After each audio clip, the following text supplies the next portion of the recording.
All right, hello everyone. Just a couple quick things here. I'm working on this shoe cabinet. Cut out some pieces, put some dados, and I'm using plywood for the cabinet.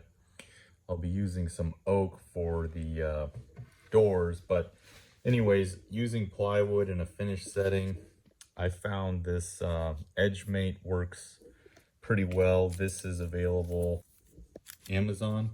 I'll put a link in the description. This is the birch 3/4 50-foot roll. I have bought some of this before. I bought this from Home Depot. This is red oak, but it's 13/16. And I found that that's all Home Depot had, and I think this was like $8 or $9 for 25 feet. This is a 50-foot roll. This is the higher quality one on Amazon. There is a lower quality, like Chinese name one. I'm going to be using this. I'll show you how to use that. Again, link in the description for that. Also, this comes in really handy. This Bandit edge trimmer, I've used this before. It's very basic. It's got 2 different blades on the sides. And then once you get the band on, if it's not something that you want to sand down, you can just run that and cut the overlap. Bandit. This is made in the USA. Amazon, I'll put a link. But you could also use just a razor knife. This is a really good one, by the way, this DeWalt.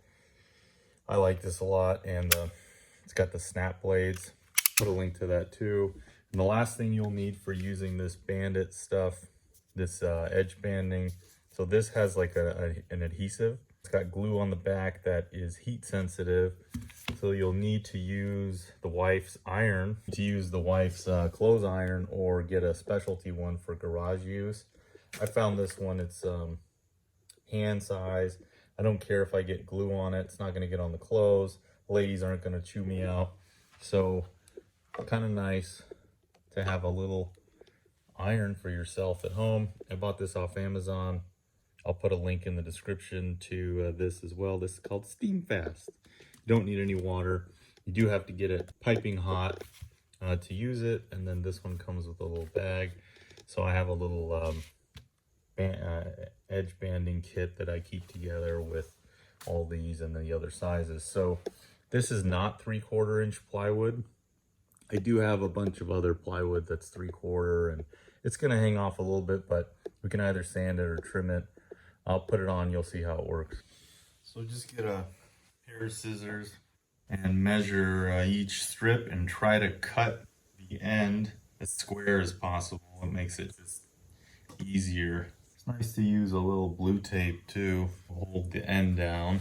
And another thing here is you want to keep the iron moving, because if you don't, you'll burn it. All right, so the iron is hot. It's got this little light, yellow light turns on, it's heating.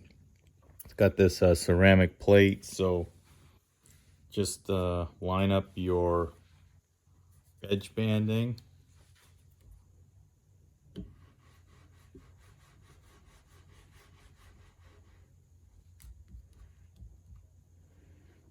Again, this is on the cotton setting or the max setting with no steam. Just let it run. Now it's heating up again. You can kind of move it when it's wet.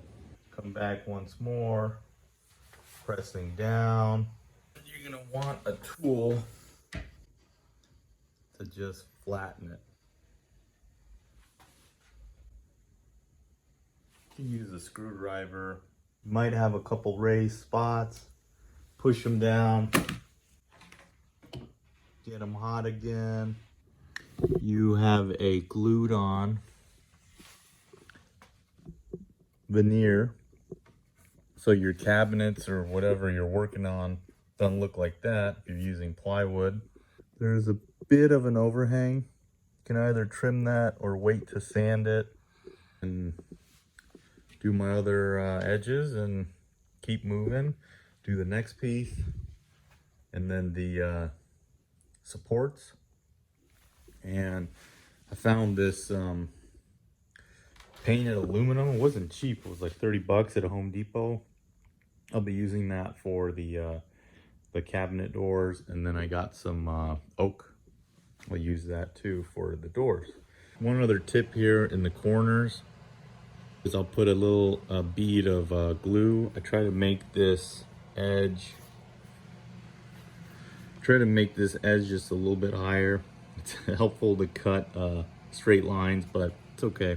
I'll put a little bead of wood glue on this edge and then just sand lightly, and then that sanding dust you create with the glue will fill that gap, and then when you stain, it'll come out pretty good. And then when you do your sanding too, you can round that a little bit. So I'll post another video of this project as I get through it. If you're interested, it's just a little shoe cabinet and a place to sit down. Already been working on the supports, and I put a rabbet on the back end so I can put some of this thin board I have as a backer. Anyways, thank you everybody for watching. Again, there'll be links in the description to this stuff, the iron that I use, and the Bandit. Please do subscribe to the channel. We appreciate any support that we can get. Thank you guys.